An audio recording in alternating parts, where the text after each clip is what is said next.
Shalom, selamat pagi Bapak Ibu Saudara sekalian yang terkasih dalam Tuhan Yesus Kristus. Puji Tuhan, kita boleh bersyukur pagi hari ini boleh bangun dengan tubuh yang sehat. Sepanjang malam Tuhan pelihara kita dan senang sekali dapat menjumpai Bapak Ibu kembali dalam acara Berita Hidup.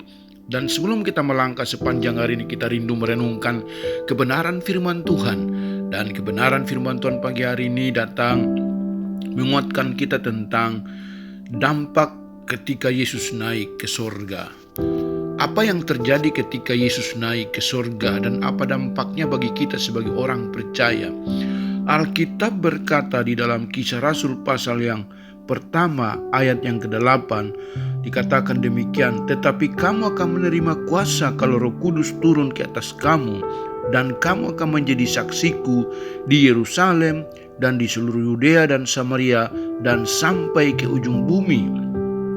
Sesudah ia mengatakan demikian, terangkatlah ia disaksikan oleh mereka, dan awan menutupnya dari pandangan mereka. Bapak Ibu yang Tuhan Yesus kasihi, Yesus berjanji kepada kita bahwa Dia akan kembali ke surga, tetapi Dia tidak meninggalkan kita yatim piatu. Dia berkata, aku pergi kepada Bapa dan akan mengirim kepadamu penolong yang lain, yaitu Roh Kudus.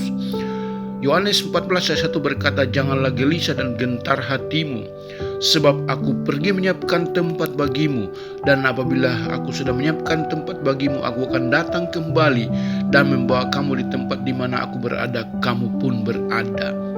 Selama kita ada di bumi ini, kita tidak sendiri, karena Roh Kudus penolong, penuntun yang menginsafkan kita akan dosa dan membawa kita kepada seluruh kebenaran akan menyertai langkah kehidupan kita. Oleh sebab itu, ketika Yesus naik ke sorga, Dia berjanji Dia akan datang kembali.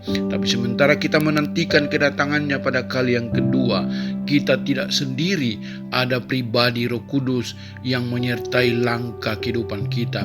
Oleh sebab itu, beberapa hari ke depan, mari kita menantikan kepenuhan Roh Kudus, berdoa menantikan janji Bapa, sehingga kita kuat menjalani kekristenan kita hari-hari ini. Mari izinkan Roh Kudus menguasai langkah kehidupan kita, dan Yesus naik ke surga mengirim Roh Kudus yang menyertai kehidupan kita. Shalom, selamat pagi. Tuhan Yesus memberkati kita semuanya. Amin.